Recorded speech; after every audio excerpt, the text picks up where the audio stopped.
They called it a fever, twice, in clean handwriting, like ink could tame what was happening inside that cabin. But a fever doesn't linger for 4 months, and it doesn't move like something kicking from within a child. By the time the midwife reached the Blackburn place, the lie had already collapsed under its own weight. The farmhouse sat deep in the hills, far from neighbors, tucked into a hollow where pine trees leaned inward like they were eavesdropping. The air carried wood smoke, damp earth, and something metallic that didn't belong. Inside, a 10-year-old girl lay on rough bedding, pale and trembling. The doctor arrived expecting sickness. What he found was labor. That moment, when a man trained to handle typhoid and wasting illnesses realized this wasn't disease, became the beginning of a story Breath County would spend a century trying not to say out loud. The night the hollow changed, Clara Ara was said to be ill with a lingering fever, but her body revealed a far darker truth.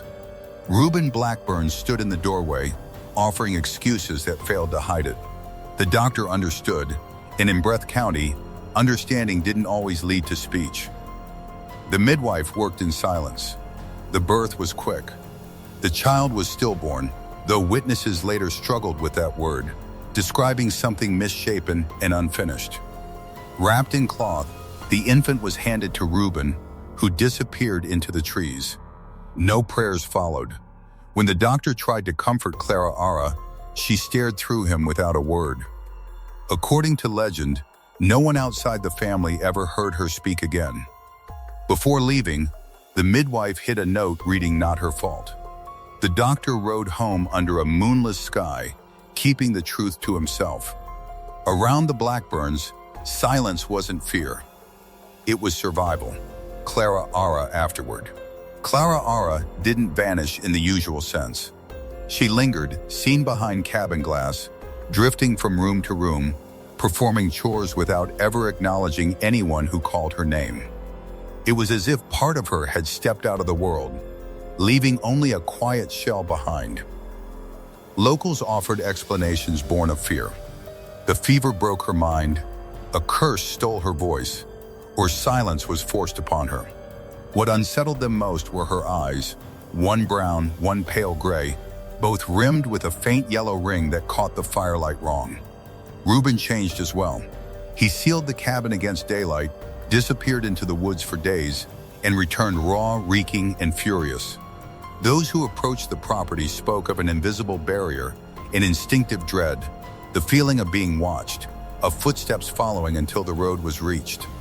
Within a year, Clara Ara was no longer a person in the valley's memory, but a presence, something the land itself refused to forget.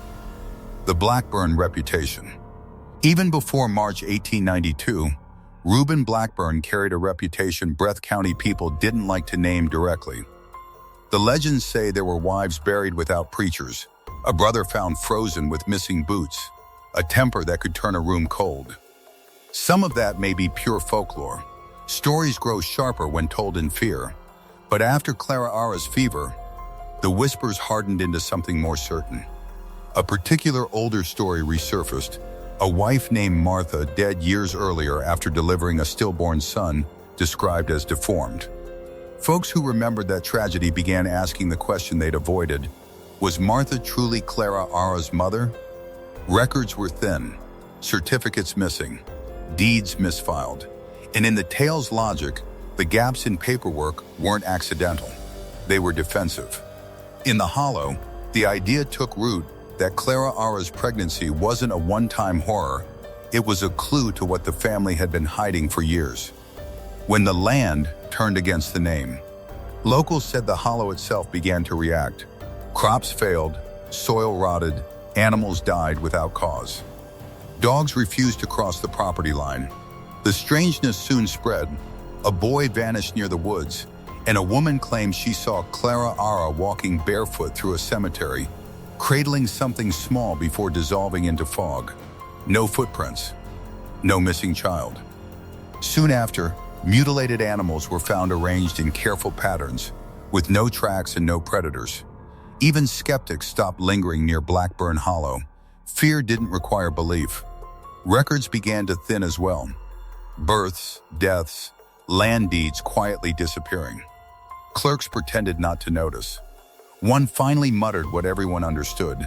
Some things aren't meant to be written down. 1911, the name that reappeared. In 1911, a census entry revived the story. Elias Blackburn, 16, laborer, no parents listed. In the margin, a clerk added a chilling note. Saeed to be Clara Ara's son. Though she would have been 29, those who saw her claimed she looked far older. No one asked who fathered the boy. In Breath County, some answers were understood without being spoken. Elias was tall, painfully thin, and unsettlingly calm. Animals avoided him. Children cried at the sight of him. His pale gray eye, rimmed in yellow, matched the mark long associated with the Blackburns.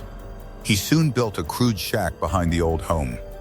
And then came the detail that fixed the legend in place. A girl, seen standing silently in the window. The shack's silent girl. People claim she stood behind warped glass, pale, thin, unmoving, hair hanging like wet string. She never waved, blinked, or aged. Some said her lips moved without sound. Others believed the words appeared directly in your mind. No one agreed on who she was. In Breath County, that kind of uncertainty wasn't debate, it was fear. The legend adds a 1915 photograph of a boy outside the shack, holding a burlap bundle that seemed to contain a small, deformed hand. The image was never published and later vanished, resurfacing briefly before disappearing again. True or not, the message was the same. This wasn't just rumor. Someone saw proof, and the Hollow took it back. 1939. The fire and the names under the floor. By the late 1930s, the Blackburn name survived only in broken records. Then, in 1939, the shack burned. A neighbor saw smoke near midnight. By the time he arrived, the roof was gone. There were no screams, only the sense that the fire moved with purpose. When it ended, all that remained was debris and a single floorboard, untouched by flame. Carved beneath it were 13 markings, 2 names, Elias and Clara, and one final word, reborn.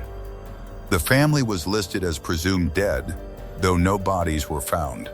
The file stayed open and unsigned. Soon after, courthouse records tied to the Blackburns vanished. And the next morning, a message appeared on the chapel door, written in charcoal. The blood stays pure. Those words weren't graffiti, they were a vow.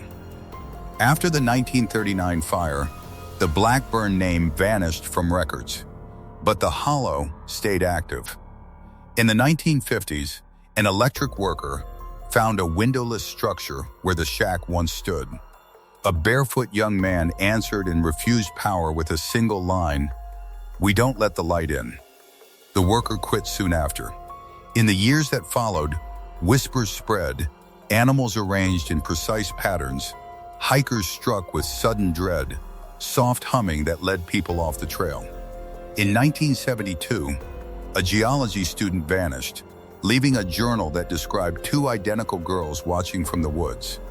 A sheriff who investigated later resigned, offering one warning: the Blackburns still exist.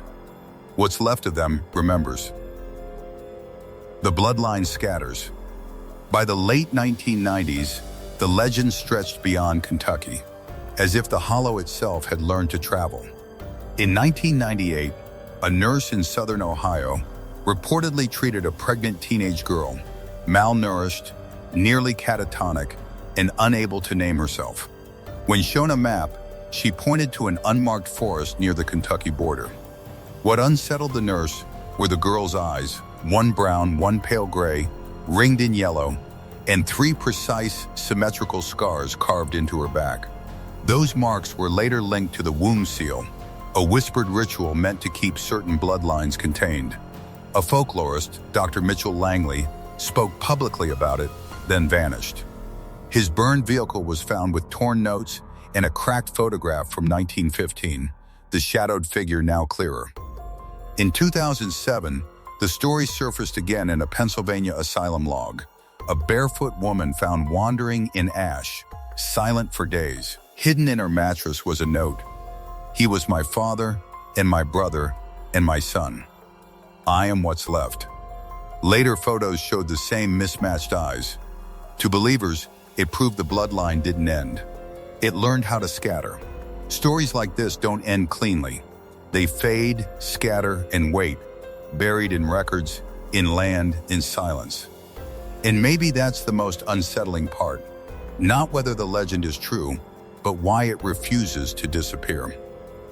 If this kept you listening until the end, like and subscribe for more forgotten histories, dark folklore, and mysteries that still breathe in the shadows.